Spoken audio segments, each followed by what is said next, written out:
Hey everybody, welcome back to another episode of the Pull Up Tray podcast, the winning Raptors podcast, which is co-hosted by myself, Samson Folk, and also Trevon Heath, the tray that pulls up 25-17. These Raptors, they've just beat the Indiana Pacers. They're 5-1 against them over their last six. Every Pacers game seems to be a pretty strong exhibit for Scotty Barnes to flash his driving game offensively. The Pacers have always had, I think, a pretty difficult time trying to keep tabs on the Raptors cutting. And just in general, I think the physicality coming from the wings, especially this Pacers team that is like when the Pacers were really good, the Raptors still managed to beat them, a finals team. And now that they're not very good, they've been at their mercy, I should say. How you doing, Trey? It was good. The last time we spoke, they got absolutely thumped, and it's good to be the hammer on the other side of the nail. So it's just another win. Like the Raptors are trucking along, and like we're getting a little close to 30. When people were folding their arms like 37 wins, that's a 7-win jump. We're thinking higher and higher and higher. As soon as we get to 30, I'm going to be talking a lot. This is probably going to be one of the largest single season jumps the Raptors have had in franchise history. I don't know if it'll be number one, but it'll definitely be close. And yeah, 115-101, they defeat the Pacers. The Raptors this year, as far as teams that are making a leap, theirs I think is real. I'm really excited to see this team in a playoff series, but I think that they've done a really good job of being a team that defines how the games they play kind of are. Their shot making is very hit or miss, I find, but their ability to imprint like tone on the game, pace, that kind of stuff, I think has been really strong. And I think that does fall to the forwards the same way that they were able to beat the Pacers, is just like hammering away. I do want to ask you, do you actually subscribe to that saying, like, always a hammer, always a nail? Like, do you think that's a true way of looking at the world? I mean, when you think about it, there's really only one side that is the hammer. I didn't want to be impartial. I want to open up to you. I think it's so true, man. It's a fact. Like I don't think politics of power are just or ethical, but you look at the world. I mean, it's kind of like, if you're the hammer, you just do hammer stuff. Yeah, it's never hammer time. It never really leaves your hand, to be honest. Yeah, and like if you're a nail, and there's more nails than there is hammers too. There is. There's usually only like a few seats with the hammer, and they're just whack-a-mole the whole time, just stuffing stuff in. When I did carpentry, there's one hammer loop. I got one. I'm strapped with one hammer. Yeah. I got a pouch with like 100 finishing nails. I got another pouch with like 100 more nails. I got everything. I got screws. I got so much gear, but there's only one hammer, and that thing, it do be hammering. A guy who was a hammer for the first time in many moons, Gradey Dick, finished with 21 points, 11 rebounds, 3 assists. Obviously, the Pull Up Tray podcast is famous. Well, not famous, but we are known for being pro Gradey.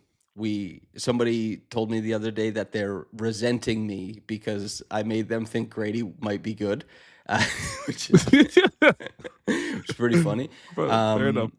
So we need to comment on this. He was a very impactful player in this one. 21, 11, and 3. Is this the start of a breakout to you? Where do you sit on this, the performance and the like? I know it's a new year. I don't mean to be Oliver Twist here and turn my nose at this, because he needed this clearly. It's the first time I see him smile on the court in a long time, to be honest. But he was drafted to shoot the basketball. And that didn't happen in this game too. Like, it's a performance that you saw very similar to like what made Ochai very successful last year. It's playing fast, getting in transition, being that play finisher, finishing at the rim, coming off cuts, and a little bit your shot making is here and there in between. He did hit a few mid-range jumpers, which has always been a nice little key to his game, and sort of like the flashes of it and the height of it. But he didn't shoot the ball well from 3 again, and in order for him to stay on the floor, RJ Barrett is going to eventually play on this team again. Emmanuel quickly is going to be on the court. Like these opportunities where you're the transition outlet, or you're going to be the one coming off cuts and doing other things, just isn't available on this team. He has to hit shots, and that's what's going to determine if he stays in the NBA. I'm happy he played well, but I can I get like 2 weeks? Like, oh, Grady's been shooting 40% from three. Maybe we should play him some more. He needs that's how he's going to push for more minutes in the lineup. Yep. I don't even think the rebounding. This seemed like a game that rewarded a lot of the stuff he's been trying to do and been doing a little bit better, but it does not solve what he's been failing at and what is really leading to so many of his struggles. You and I on this podcast, and we've accused of carrying water for the man, but you have to figure out how this guy wins minutes Yeah. somehow. He has been a much better finisher this year. He Mhm. has survived defensively. He has gotten runouts. He has, like, he makes the right pass. He doesn't turn the ball over very much. Like, he's gotten better at all these things, but none of it matters if you don't shoot the ball really well. And this game against the Pacers was the Pacers, they really couldn't figure out early on how he was making it work as a roller. They had an extended shell defensively. He rolled into a lot of space. His touch shots worked. The mid range shooting dropped in. I'm glad to see it, but he has to shoot the basketball, as you said. He's Yeah. shooting 29% from three right now. And we coming into this season, we're saying, like, listen, all of the stats that, created, like, burped out a number that said Gradey is the worst at rim finisher in the NBA. We're like, listen, Yeah. we don't think that's an accurate portrayal. It was like somebody took existing numbers and created their own formula, which then said he was the worst. He wasn't ever the worst, Yeah. but he's been fine this year. And he finished well at the rim in this game off of rolls, off of cuts, and in transition. Like you said, how many guys get these possessions? It's not for everybody every single game. And look Yep. at Ochai's role. Like, Ochai played 23 minutes tonight, but he has like 10 did not play coaches' decisions after a season where he was 10 points per game and 60% true shooting and guarded a lot of difficult players. I don't think very well, but he did it. Yeah. So if he's playing like this doesn't last forever. This is not diamonds, baby. You know what I mean? Like, Yeah. if he had this game and he was still shooting, 37, 38% from three, and it was like, you know what, he didn't shoot the ball very well, but he's capable of doing He's other just finding things. ways. Then you say, hell yeah, he closes out a game where the Pacers kind of overhaul their clutch time offense to target him, and they actually don't score the ball very well. They waste a lot of the time. It's done for nothing. You say, okay, maybe this, at least in the regular season, is not a viable option. But what happens when he doesn't get to play in this role? And there are other guys who are better in this role than Grady. Yeah. And it's back to, can you go 2 for 3 from downtown instead of 0 for 3? Can you give me any of that? That is where I'm glad he had this game. As you said, the smiling, he was sitting on the bench, he got subbed out with 50 seconds left. Everyone's coming over to dap him up. You could see he wears it, man. He Yeah. hates being in this slump. He hates being a guy who was like an unbelievable shooter and then not shooting the basketball. But he has to. There's no other way to slice it. You just have to shoot the basketball, and he knows that. That's why he's messing around with his jumper trying to get it going again. If you told me, because I've seen Grady in college, I've heard about him in high school as well, that he would go into the NBA and not make it, I would have said his defense is league worse. He just couldn't make it work. But hell of a shooter. And everything has been the inverse, which has just been absurd. I think he's eventually going to shoot. Like he's just his pedigree of shooting is just too good for it not to at least get to average at at at worst, because 29% shooter is just like nowhere close to the level of talent that he has as a shooter. And I think overall it has been tough that his role on the Raptors like has changed significantly. Possessions are hard to come by.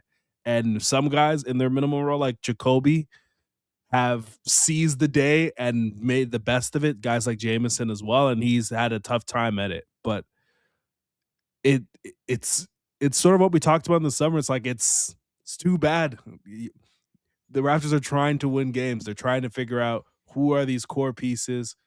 that when they do want to make this big trade and make a punch up at the rest of the NBA, who's going to be along for the ride, similar to like teams like the Rockets, the Thunder, when they were assembling team, the Pacers, who he just played. And if he wants to be a part of that, he has to be a good shooter. It's just the bottom line. Listen, you and I have said many different times that we think Gradey is a more explosive offensive player than Jacoby, for example. Yeah, But for sure. Jacoby is shooting like almost 38% from three. His defense is far better. And this Raptors team, Grady took 15 shots. I'm glad he was able to get them, but that's not available to you, man. Jacoby being able to give you like 13 points, 18 points, and you look at the 3 point slash line, it's like 4 for 7, and that's doing most of the work.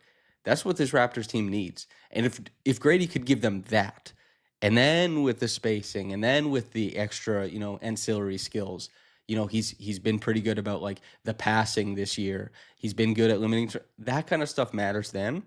But I'm glad he had this game. Yep. It is, however, it's the 3 point shooting that's got to go down. 1 for 5.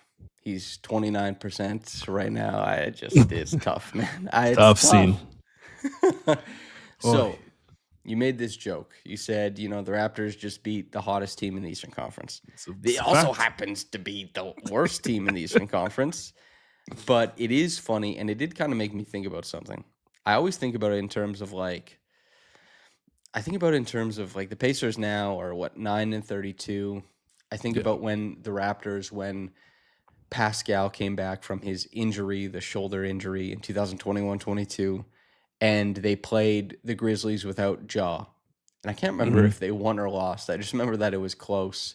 And everyone thought that, because they couldn't dominate the Grizzlies without Ja, that it meant they were a really bad team. And also that they were worse with Pascal back. I know you remember these conversations. I do. It was a different place.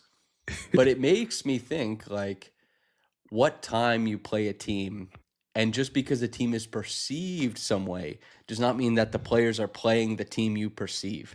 Like the Raptors thwapping the Cavs, one, when they were injured, but Mm. also when they were healthy and beating them, we thought was more meaningful because we thought that the Cavs would be like, 28-10 rather than Yeah. 22-19. Beating the Cavs turns out isn't as meaningful. Beating the Pacers now, after they were one of the best offenses in the NBA for 3 games and the hottest team in the Eastern Conference, what does this mean? And basically, I just want to ask you, what have you thought about the difficulty of the Raptors' schedule so far? Have you felt that it's light or difficult? If I'm considering the entire season, I would say it's difficult, especially considering they've been missing several starters at a time. Like, have the Raptors starters even played 100 minutes together? I'm sure they have. I'll go look that up. But Yeah. If they have, I would say less than 150. Like they've been in games where they aren't playing the guys that they've paid and invested for in a large majority of their games. I know like a large chunk in concentration and the win streak that they have are against poor teams, but they've they've been very competitive against great teams. They played the Lakers very well. They played the Cavs well, and they've also played teams like while they were streaking, while they were doing well. Teams like the Hawks, team like the Pacers. Right now, they've been able to beat teams that they should be beating, which is a sign of a good team. In the NBA, you only play who's in front of you, and you're oftentimes playing teams because of the schedule and how vast it is. You also might be playing a really good team that's played 5 games in 7 nights. You sort mm-hmm. of play the team that's in their situation. When the Raptors lost to the Nets, it was very alarming to everyone. And then, as the astute journalist you are, you brought up the Nets are playing fantastic. They, they were one of the best teams in the league for that stretch, and it made sense why the Raptors lost to them. So you kind of have to keep in mind, like the NBA is sort of like I always kind of view it in like these. We always talk about like 10 game spurts and how your team's playing because your season is always different depending on the schedule, the travel, and the teams that you're playing. So them beating the Pacers, who were played with confidence, they played hard, they fought back to get into the game, is a sign that they're a good team. They also, they lost to the Wizards. They had like around Yes, Christmas, it was like, whoa, what's going on scary here? hours. Yep. But they're 7-3 in their last 10. They have a worse like point differential than the Cavs, for example. And so for a 4 seed, point differential of plus 1.8 is not like incredible. You brought up the Lakers though, who are fifth. They have like a plus 0.01. That is a weird team. When our dear friend Jack from over the pond came on the podcast, he said he viewed the Lakers and the Raptors as quite similar teams as far as how they in the same tier of like they win games, but it's hard to understand how this team does it. And the Raptors, That's I fair. think they're now 14-5 in clutch games. The Lakers are also unbelievable in clutch games. I What do you make of these clutch Raptors, considering when we looked at the numbers that nobody shoots well in the clutch? Yeah, it doesn't make any sense. Like Emmanuel quickly has hit so many big shots in this season to either get them back into games in clutch moments or in odd moments like the Philly game, Golden State game to like really put them over the top. Like his shooting in big moments is above average and better than you. I wish it extrapolated across 48 minutes, but it's it's been tremendous. Like you if you told me in the beginning of the season they're going to be 14-5 to start the year, but like Brandon Ingram has been tremendous. He's averaging 27 and he's been their closer throughout. And he has been their closer, but hasn't shot the ball really well. I think it just goes to show one, their defense. A lot of these games they're finishing with both Hmm. CMB and Scotty has been otherworldly. And they've just had amazing 3-point shooting in clutch moments from quickly that you wouldn't think would happen. And the funny thing is, quickly is he's shooting 33% in clutch time, man. You know what I mean? It's almost 40% from three, but it's Yeah. 33%. And Ingram, honestly, shout out. He came into the league, playing for Kobe's franchise. He's the closer, but he shoots 33%. What a wonderful ode to Kobe Bean Bryant, is that you're a closer when you don't hit that many shots. And listen, Ingram, I'm happy with his contributions on the whole, Yeah, of definitely. course. But he's a lot of, and also it's important to say, he takes very difficult shots. Now, some of that Mhm. is, I think he can work for a little bit better shots. He's just so good and comfortable taking any shot that you see some of that. And some of that is like the Raptors can't create a lick for him, so they go with whatever they're seeing there. I have a video to show you, by the way. Uh, Look at our coach here, man. He is the most cartoonish man of all time. Sorry for audio listeners, but there's this video. You can go to my Twitter and find it. Um, Darko is making an insane amount of faces. Do you know Tim Robinson? Yes, He is doing a Tim Robinson sketch right now, man. he is. He's a you can pass the Yes. basketball to him, okay? He's got Jamal. it. Yeah, Jamal, and he goes like he's doing the full Tim Robinson here. I guess Darko, as far as fun, I actually have been meaning to ask you this Mhm. because some coaches are ripe with meme potential. Some coaches are very like Thomas Lisalo for the Grizzlies. This is a guy who like apparently had beef with Jaw or like an altercation, and we really Yeah, didn't get anything out of his side of it because he's so like nondescript. yeah. Darko, there's literally a video of him like scaring the hell out of Quickly and like chest bumping him, like, yeah. There's him screaming, Scotty Barnes will be the face of the league. I think we have been low key underrating his marketability as a coach. And maybe that's because Nick Nurse was here and that guy was only interested in marketability. He's like, I got a hat that says Yeah. NN on it. You know what I mean? I I think in terms of just like likability, like Darko, I think is at the very top of Raptors coaches all time. I was a big Dwane Casey fan. I think he was also very memeable as well. Just like the things that he would say. We could lose by 35 and he'd say pound the rock. He's quite sage like, there's a lot of ways to skin a cat. Like Yeah. he was very zen. Yeah.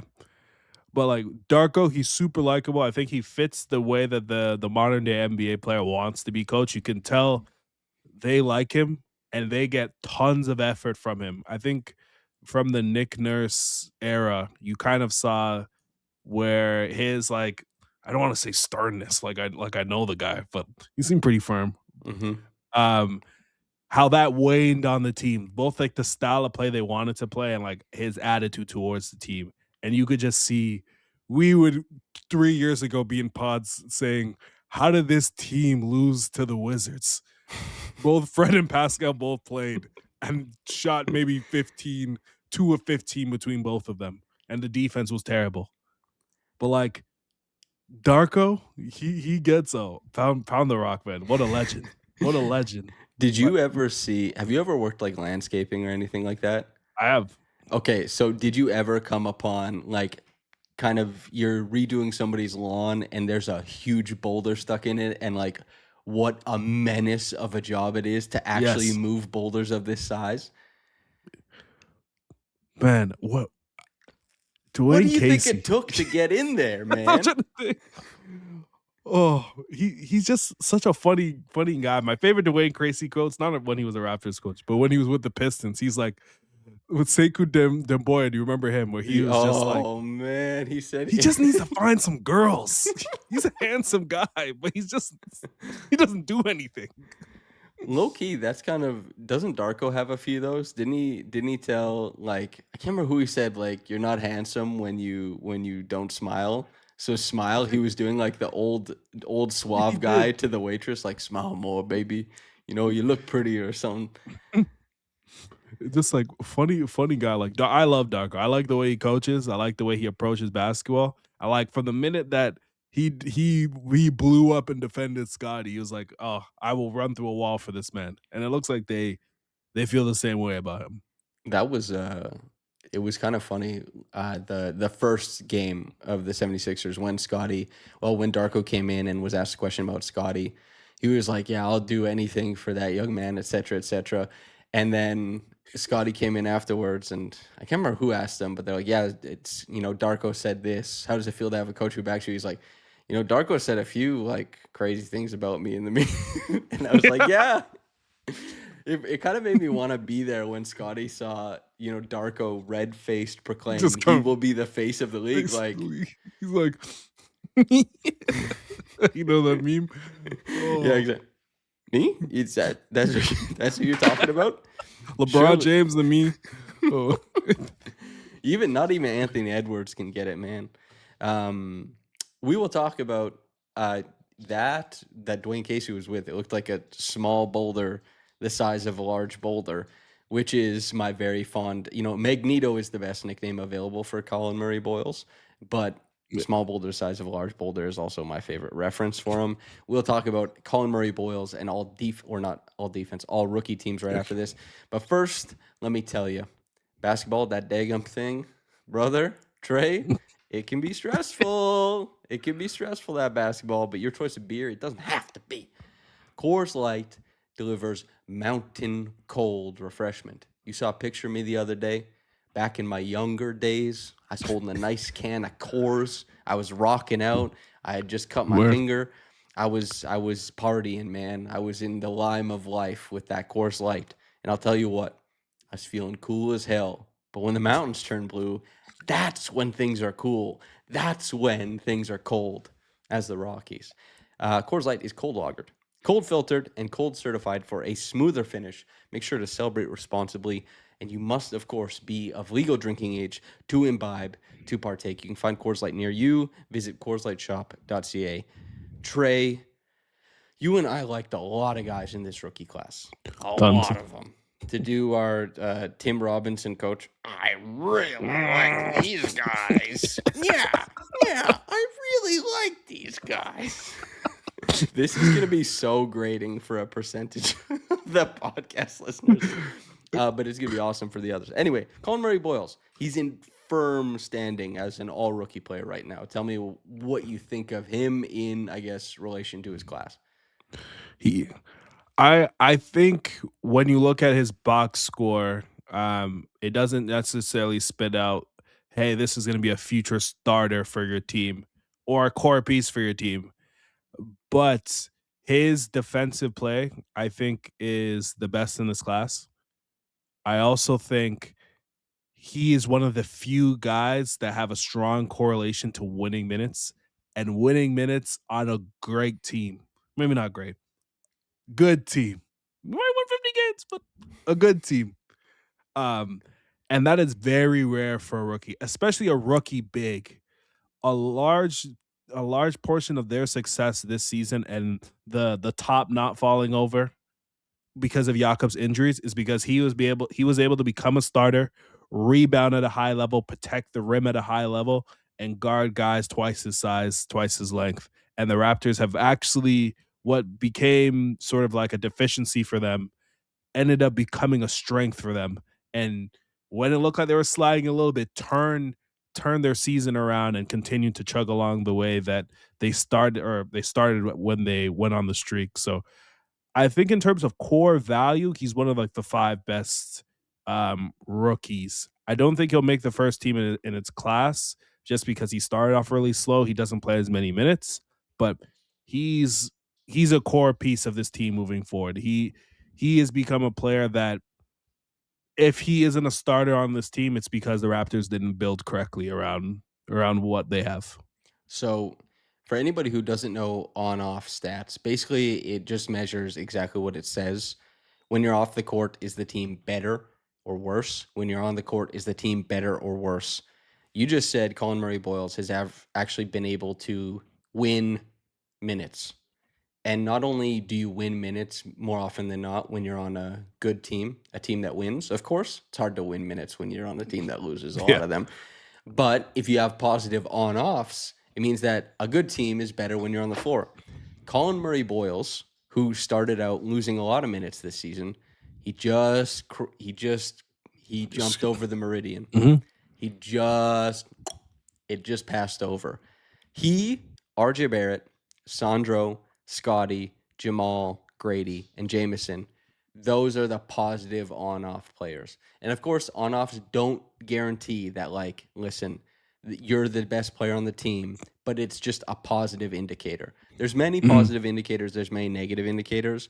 Having good on-offs can never be a negative, can only be positive. It just means that the team is winning more when you're on the floor. Now, you can extrapolate what you want from that.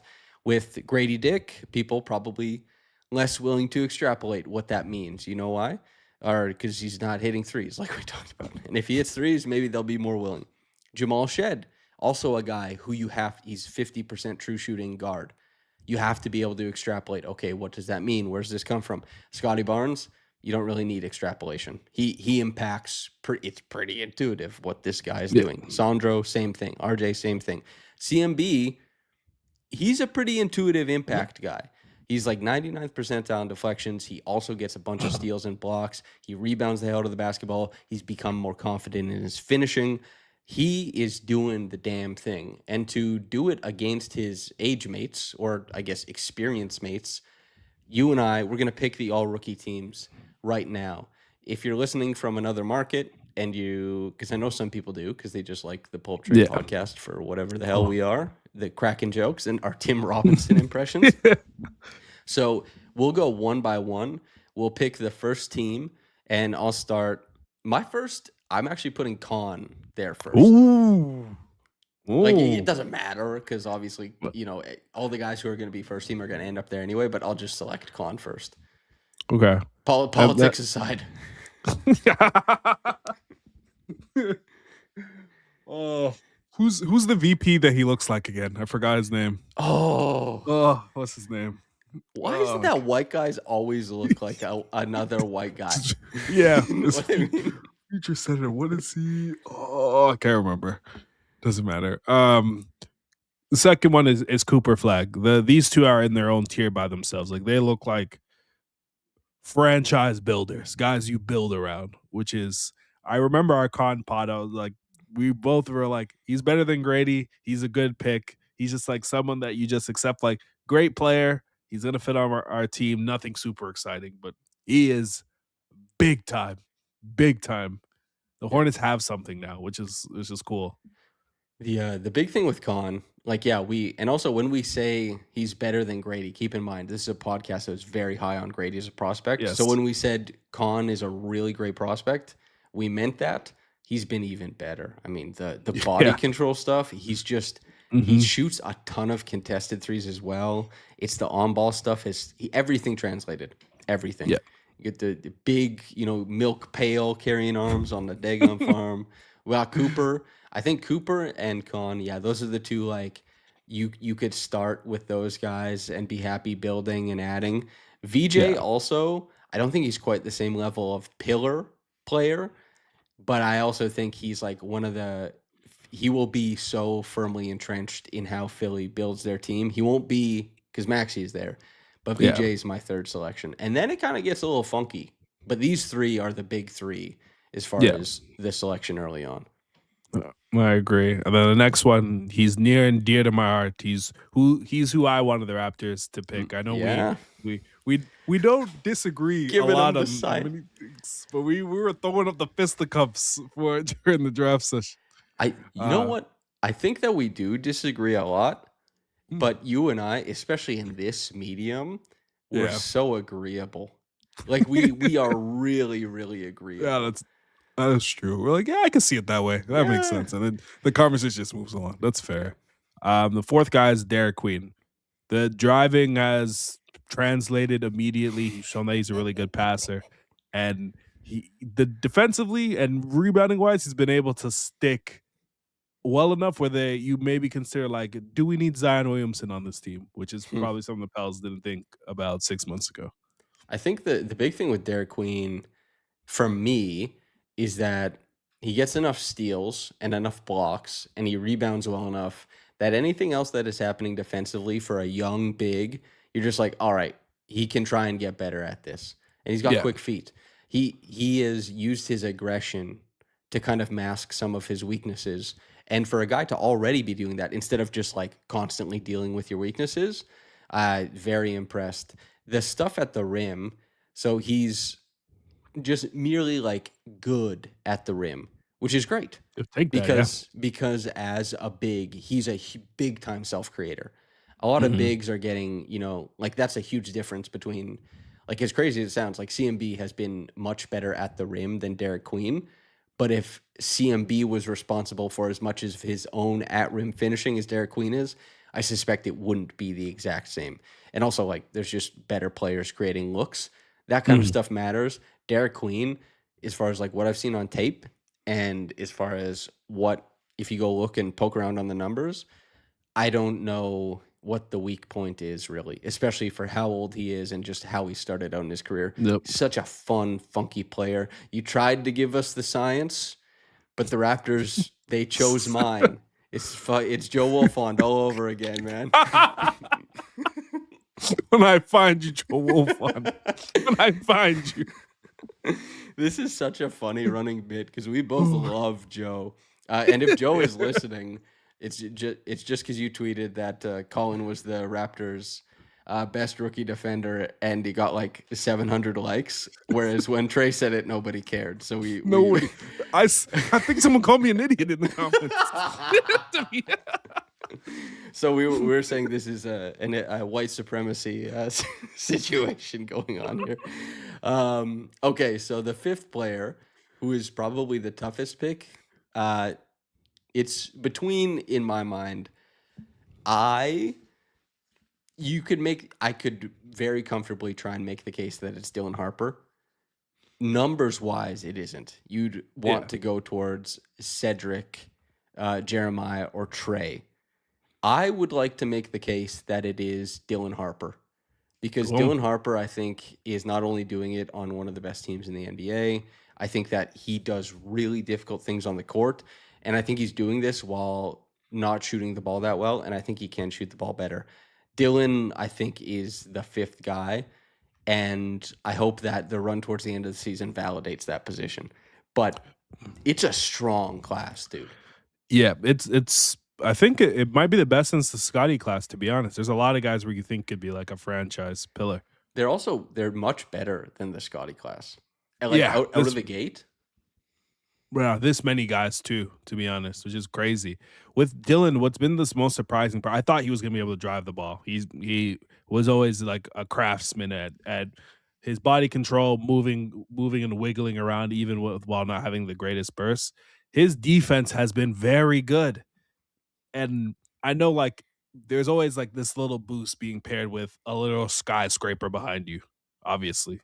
But I didn't think he'd be able to defend at a high level in the league, and it looks like it's a strength for him. And De'Aaron Fox is like he's an all-star caliber guard, but like the future of that team is him and Castle together with Wemby behind them is the stuff that builds dynasties. And they do not deserve this. But they have it. That's funny. First selection on second team. I'll do Trey instead of Fears. I'll do Trey first. I think it's actually no, I won't do Trey first. I'll do CMB first. Colin Murray That makes sense. Colin Murray Boyles is the best defender in the class so far. He's efficient on offense. He has been, kind of unique in how he's been able to play make and operate, and being the best defender in the class while also being like a middle of the pack or upper middle of the pack scorer is, for me, that's enough to put you like if the rest of the season goes well enough, he can put himself in contention for the first team if voters really liked defense, and I don't know if they do, but he's definitely like a shoo-in for the second team in my mind, unless points per game is the fucking end all be all, which it might be, but I don't know. He has a chance to be the fifth guy because I don't know when Jakob's coming back. He may end up starting like 35, 40 games. So nobody knows when that guy's coming back, man. But also, it's like you and I talked about today, is like there's a guarantee mark. There's a 1,400 minute mark that I'm sure he's eyeing up. Yeah, I looked at it today. He's played 530 minutes. He needs to play 1,400. So he needs to play at least 30 more games. Probably a little more than that to make it. And he has 40 games left. Yeah. He's probably got to play like 33 or 34. Yeah. Oh, that's and he's got to be like 27, 28 minutes instead of like the 25 that he's been closer to. But yeah. That's bad business. The next guy, I would say, I agree with CMB. He has a chance to even be the fifth guy in the first team. I'm going to say Jeremiah Fears as the next guy. He's averaging 14 a game. The driving has translated almost immediately. He's been able to chain speeds, be the playmaker that you thought he could be. His defense hasn't been good. It's very tough for small guards. We saw with Jamal Shed. Just translating to the league when you don't have the requisite size is very difficult. But you can see how you can build your offense of both Queen and Fears playing off of each other and having tons of rim pressure around shooters and building out like an elite NBA offense. So like, I hate how they got this duo. I hate the process of it, but both of them are really good, and you're happy as a Pelicans fan. So the big thing for Jeremiah, I was looking at this beforehand. I'm looking at it right now. He's really inefficient finishing on drives at the rim. Now, I'm not making a statement for his career. He has unbelievable burst and a great handle, and I suspect he'll be knifing into the paint for like years and years. He's shooting 44% on his pull-up middies, which that's enough. Yeah. It's not elite, but it's enough. Shooting 38% on the runner/floater, and he's shooting 50% on his layups. 48% on his layups. Fine-tuning the floater, fine-tuning the mid-range, and his passing, which is already, I think, pretty decent off the drive. Mm-hmm. The correct mix is what allows that, because he's probably not going to get that much better as far as layup craft. It's about timing up defenses, passing at the right time. Jamal Shed's a great example of this. Making the right decision elevates lower-end shot making. That's where Fears, the fact that he has been changing speed so early and going to other things, it bodes well for his career. And, of course, he's got to shoot the three well. Most guards have to. But, yeah, Fears, it's easy to see where he can go from here. Trey Johnson, player you and I both loved. That's the third guy on the second team. He's got a strap. He's probably, Khan is the best shooter in the draft, and he has made that unbelievably apparent early on. He's like, But these two guys, they both could have been the best shooter in many drafts. You know, like Trey is Yeah. 92% at the free throw line, 39% from downtown. He takes difficult shots and he's just banging them. Khan is 42% from downtown, 89% from the free throw line. Difficult shots, banging them. They both pull up. They both make it happen. And Trey is just, he doesn't have as many of the like ancillary things as Khan does. But Trey, you know, he also has pretty good size for the type of player he is. He's been good. I know Baker listens. Shout out to your boy, man. He's hooping. And like the Wizards, Trey backcourt could be Yeah. funky as hell and could be quite good. And Sar has come a long way too. So Trey is number 3 for me. It's kind of funky now who you're picking. Yeah. There's a lot of options. There's like 15 guys that are playing well in this class. It's like an absurd amount. And this draft class that's coming up is supposed to be even better. I don't know how it could be, honestly, but I gotta see it, man. yeah, this is one of the best rookie class I've seen in a long time, especially just in the amount of depth. The next guy I'm gonna say Big boy. is Give me the big boy. I'm going with Caleb Love, actually. Wow. Caleb Okay. Love, he's been great. Really efficient. He is hitting threes at a super high clip. In games, people are yelling like, "Is this Damian Lillard?" In a lot of the games that I've watched, and in college, he was always a great pick and roll operator who can pass the ball, keep the ball moving. I think what's popped for him in the NBA is that you're playing with more space and you're playing with better players, so he isn't relying on self creation. Denny Avdia.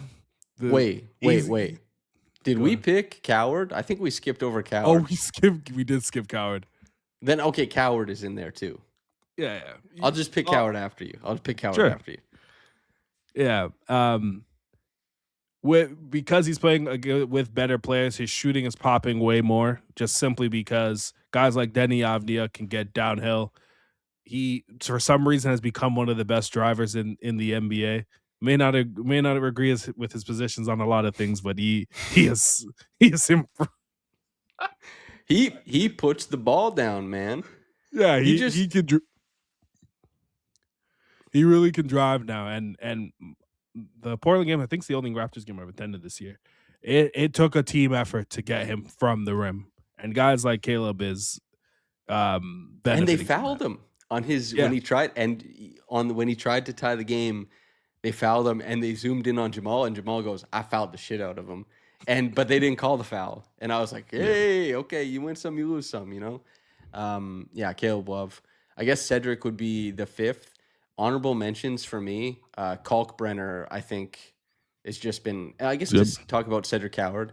He was one of the guys you and I loved. Typically we choose a couple guys who are like back end of the first, early second, early on in like the draft cycle. You and I pick a couple of those guys and we say like, I think this guy is lottery. One of those guys was Koulibaly, who actually he went way up draft boards. He went 7th technically. Or I guess, well, the trade with the Pacers, you know, and the Wizards, I don't know exactly which one. But Cedric was also one of the guys. He was so close to staying in college. Thank God he didn't. He is he's obviously not where he was when he started the year, making every jumper ever. But I think he processes pretty well when he reads the flow on ball. He doesn't have a super exposed role, but he plays so comfortably within it. He's comfortable finishing at the rim. He hits jumpers. He plays defense. He has an excellent frame to be like a really high leverage 2 guard in the NBA.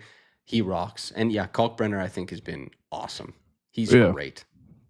He is. The Hornets have something. Like when their guys play, they're one of the best offenses in the league. While I hope LaMelo Ball ends up being a Raptor one day. I wouldn't trade him. That's what I was about to say. I don't think I would. They're scoring the hell out of the basketball. And like Khan and LaMelo are like the perfect dance partners in the things that they don't do well.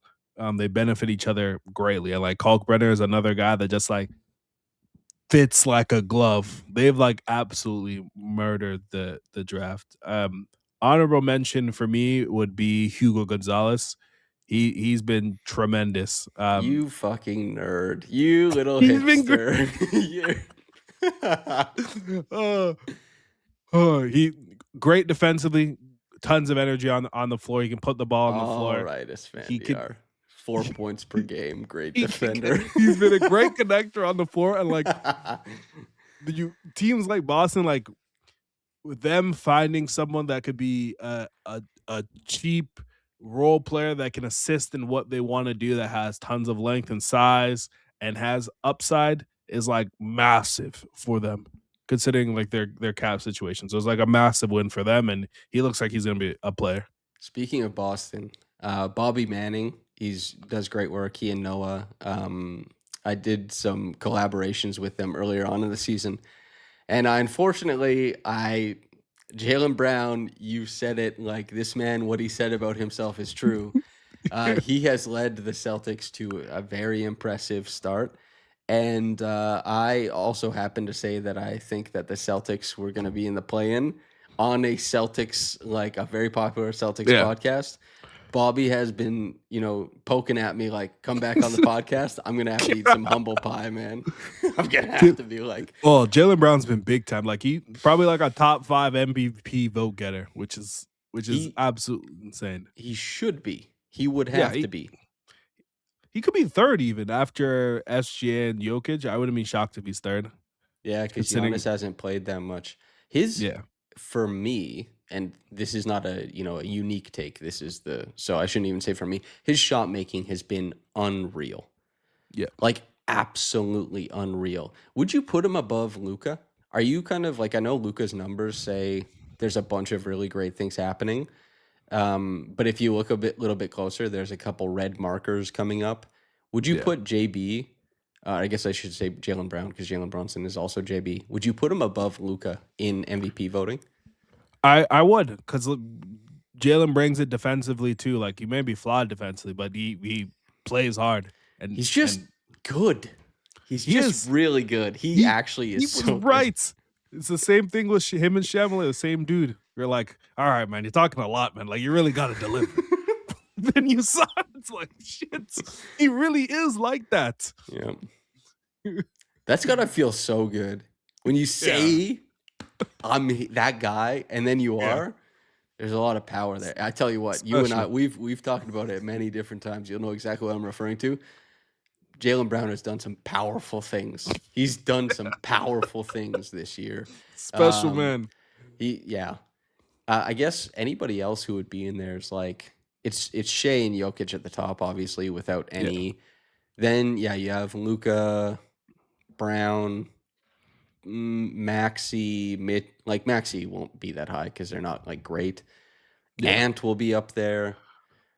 It's the MVP conversation really is how much the league is changing has really been, I guess, obscured by the fact that Jokic is at the very top as far as like performer, and that LeBron is still the cultural tone setter. But just looking at this number of like points per game and trying to get a sense of who the MVP is, the league is in such a different spot from where it was. We are getting old, and I don't say that as like I'm afraid of it. I say that as like the meaning of the passage of time. It's guys like Giannis are falling away from it. Steph, he's not there. Kawhi, he's not there. It's guys like Donovan Mitchell who are the dark horse guys. Yeah. Tyrese Maxey, Jalen Brown, Brunson, Anthony Edwards. It's just like James Harden isn't there anymore, man. The league, it's changing, baby. But it's good. Players are good. It is good. Like you saw it with like the Christmas stuff, and like the ratings were out of this world, and like every single game you're like, oh yeah, this is a guy that I really want to see. Like I think like culturally, the NBA was built around one guy, and the analysis was also built around this one guy, and how you viewed the players underneath them was in relevance to LeBron, and as that figure, and like the way that the league is covered and talked about has flattened out. And there's just several other stars, and based on your preference and what you like about basketball, like this could be the guy that you're shifted towards. Whereas like it was either how you viewed basketball as like I'm a LeBron supporter, I'm a LeBron hater. and it's good to see that basketball's like gotten to in a more positive light, and there's tons of different ways that like kids and guys can view basketball and who they like and who they I don't think like of the new guys, there's like a pound for pound, like number one guy that you can say like kids look to him and say, this is my favorite player. It's like very diverse now. It's also it I know I didn't notice it when we were kids, but it was a little bit similar in that like LaMelo is huge. Yeah. LaMelo is not his hype and fanfare to his production is like that's a crazy Hmm. comparison, you Agreed. know? Like CP3, but also like CP3, they stopped selling his shoes. You Yeah. know, Melo, same thing. Dwight Howard, same thing. The Roses, they sold like even after he fell off, they still sold. Paul Hmm. George, his shoes sold like crazy. Yeah. And it's just like the popularity, you need to be good to move it that way, but there's a lot of external forces that create that type of like, I mean, this is your job. There's a lot of external forces that create that hubbub. But yeah, man, like the day I see that it's no longer even like Donovan Mitchell's getting older, right? He's 29. He'll probably like a few more years, but the day where it's like the Cade is like fourth and maybe it's a guy like, Wemby will get up there, but like, what if it's Keontae George is ninth in MVP voting some year, right? Yeah. And then we're like, wow, the league done changed. And yeah. We do this like twice a season. We have like the whoa, things are changing conversation. I'm so old. Yeah. But it's good, Things are changing. No, Change.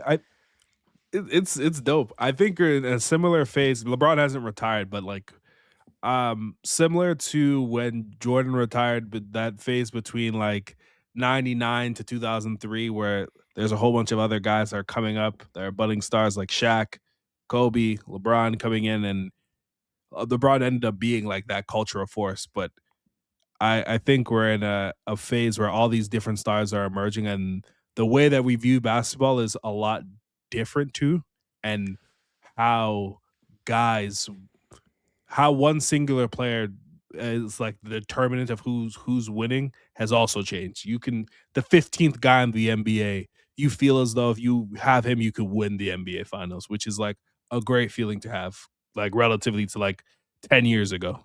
Yeah, you got to build correctly. It's so interesting when I think about the fact that culturally it was Michael Jordan and then it was Kobe. And it Yeah. really was that Kobe was up next because he played for the Lakers, of course, but it was that he mimicked so much of Michael Jordan's game and Hmm. that there used to be so many comparisons to Michael Jordan. There was this great piece that was written about this. I can't remember when. It was like the history of Michael Jordan comps and how they fell off like completely by 2010. Nobody made that comp anymore. And there's never been like a high number of LeBron comps because Michael Jordan was someone who could be mimicked, but LeBron isn't. And whether you Yeah. think Michael or LeBron is the ultimate greatest of all time, and you can go to, finals record, you could go to accumulative stats, whatever you want. One guy is a guy who you can kind of mimic. You can like, I want to be like Mike. There is very few ways to mimic what LeBron is and does.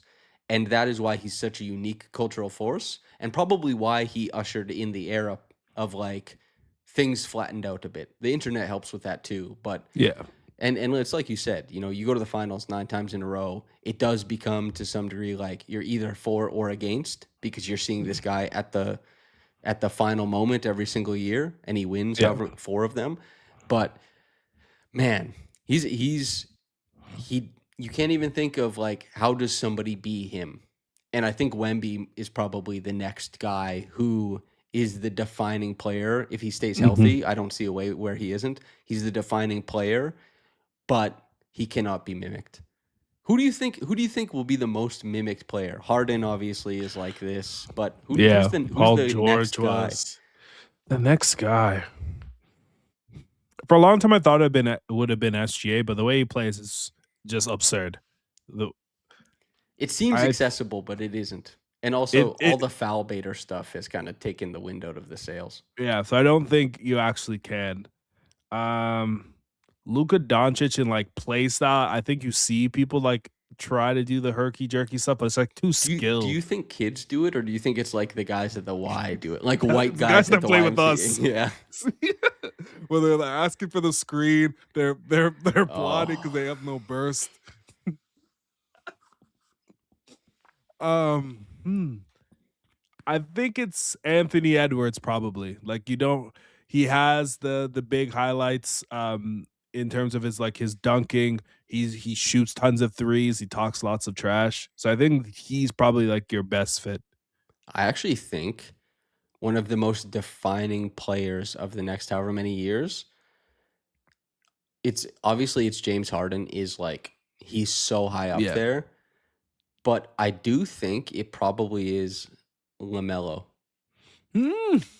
One-legged threes, a lot of different live dribble passing, Yeah. kind of like that laissez-faire, like Hooper Yeah. stuff. I think that is really, really pervasive in the game. And pervasive is a word that typically carries a negative connotation. I don't mean it that way, but his play style is definitely like future facing, flashy, and he's Yeah. very popular with kids. I think he might be, especially if he's healthy and gets to play a lot, he might be like one of the defining players. Or at least he will be, but I don't know if he'll be number one.